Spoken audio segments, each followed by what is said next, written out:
अस्सलाम वालेकुम नाजरीन, मैं मोहम्मद अबू बकर सदीक मलेशिया से कोरोना वायरस के हवाले से ताज़ा तरीन न्यूज़ लेकर हाज़िर हुआ हूँ। तो जी नाजरीन, बढ़ते हैं आज की न्यूज़ की तरफ।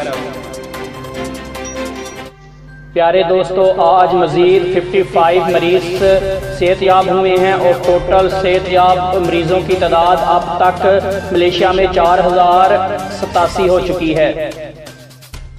प्यारे दोस्तों, मलेशिया में आज 94 मरीज़ नए कोरोना वायरस के सामने आए हैं और इन मरीज़ों के साथ टोटल तादाद 5945 तक जा पहुंची है।